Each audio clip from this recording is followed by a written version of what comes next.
petitions. Question period. Période de questions. Senator Plett. Thank you, Speaker. My question is for the Leader of the Government. Leader, it concerns our fellow Canadian citizens, Michael Kovrig and Michael Spavor, who today mark 2 years in unlawful detention in China. On this solemn anniversary for the Kovrig and Spavor families, we want them to know Canadians have not forgotten them or their loved ones. Chinese authorities charged the two Michaels with spying on June 18th, a year and a half after they were first jailed. This morning it was reported the Chinese Foreign Ministry had announced they had been arrested, indicted, and tried. It was later reported this was a translation error and the trial had not yet begun. Leader, given all the confusion earlier today and the seriousness of their situation, what information can the Government of Canada provide us on the status of their respective court cases? Has Ambassador Barton gained access to them today, either in person or virtually? Thank you for your question, colleague. This is a sad day. 2 years, the two Michaels arbitrarily, unreasonably, unjustifiably, illegally detained. I do not know whether the ambassador has had access to them in person or virtually. I will certainly inquire. The government is doing everything that it can do directly and with its allies to secure their release. Senator Plett. Well, I sincerely hope, Leader, you're going to have that information to us sooner rather than later. I really think a phone call might give you and then us that information. Leader, your government often states that the return of Mr. Kovrig and Mr. Spavor is their top priority, as you just did again here. The Prime Minister also repeated this yesterday in the other place.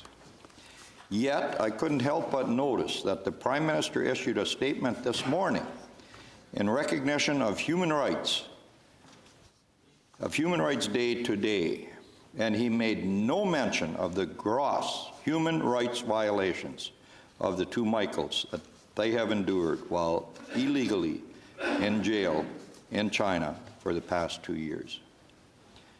Leader, if their return is indeed your top priority and the government's top priority, how could the Prime Minister possibly forget to include Mr. Kovrig and Mr. Spavor in his statement today on the anniversary of their imprisonment?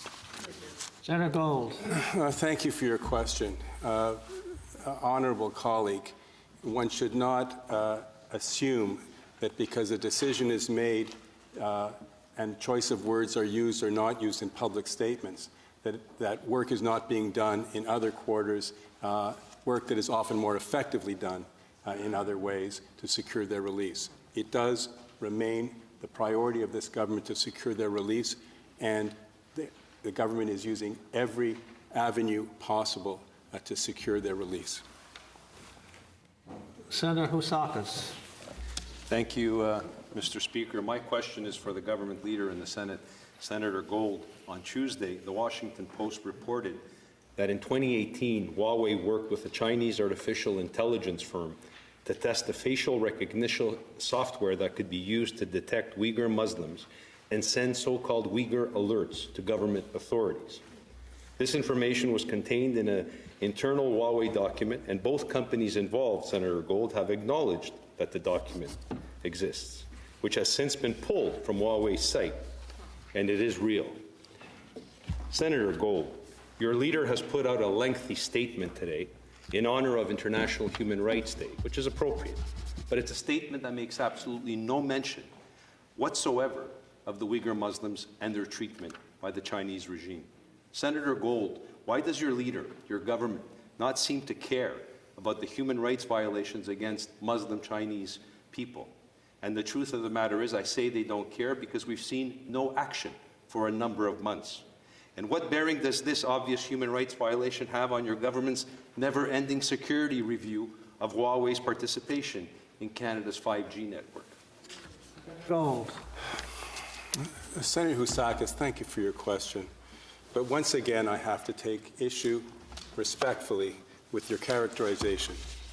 The government cares enormously about the human rights conditions of the Uyghurs. It has been clear in many contexts, and most importantly, directly with its Chinese counterparts.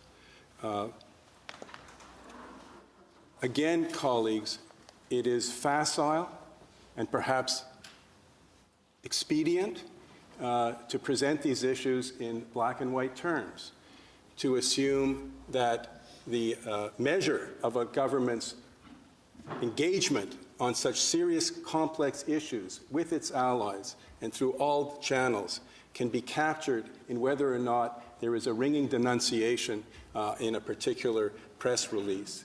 Alas, but happily, in a way, though not for the two Michaels whose fate remains of paramount concern, as does the fate of all of those who suffer repression and oppression throughout the world. The work of foreign diplomacy, the work of engaging with our allies to achieve results in these cases is complicated, difficult, protracted, and very often, as in so many other areas, needs to be done discreetly if it is to be effective. Senator Housakis. The language your government uses in response to interned Uyghur Muslim people in concentration camps is complicated and difficult. The terms I would like to use, Senator Gold, it's disgusting and unacceptable. Those are the terms. And if it is so, the government should take action. Senator Gold, there was a lot of very disturbing information contained in documents published yesterday concerning the government's China policy. For one, the Deputy Minister of Foreign Affairs wrote to the Deputy Minister of National Defense in February 2019, and I quote, "Canada does not want to be the partner that is reducing normal bilateral relations," end of quote. It is most disturbing that a state that has essentially kidnapped Canadian citizens off the streets is described by our Deputy Minister as a partner. And it staggers the mind as to what normal bilateral relations might be in the face of a blatant policy of coercion by the Chinese state. The Deputy Minister goes on to say that his department would not support our military's decision to not allow soldiers of the Chinese People's Liberation Army right here in Canada. Again, staggering to hear this, but then again, global affairs seems to be willing to negotiate and talk with anybody, including tyrants. My question to you, Senator Gold, did this naive and blatant position of appeasement have the support of your government? A simple yes and no will suffice. Senator Gold. This government is not engaged in a policy of appeasement. Must I repeat myself? And I shall.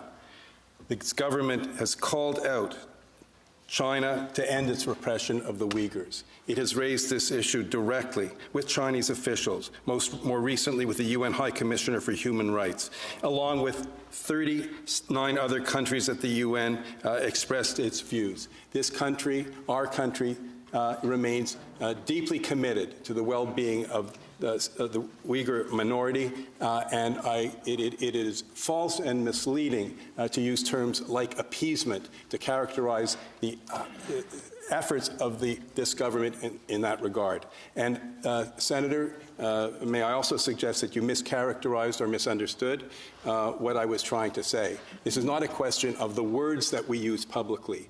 When the actions that this government has taken, not all of which can be made public or are made public or should be made public to secure a better situation for the Uyghurs and the release of the two Michaels, remains ongoing and consistent. Senator Simons. Thank you very much, Mr. Speaker. My question is for the government representative.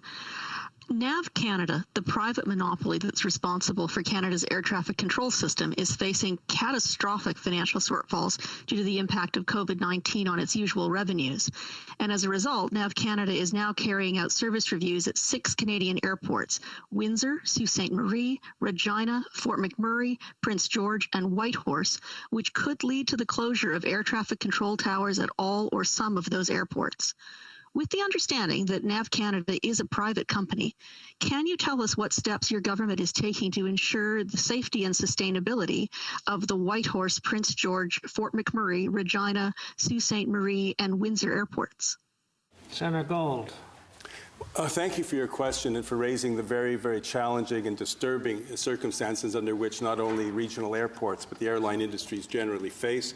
As the Minister of Finance has stated on a number of occasions, the government is considering more targeted and specific measures to assist certain sectors of the economy, and I expect that the details of those plans, which are being developed along with stakeholders and all interested parties, will be released when they are done.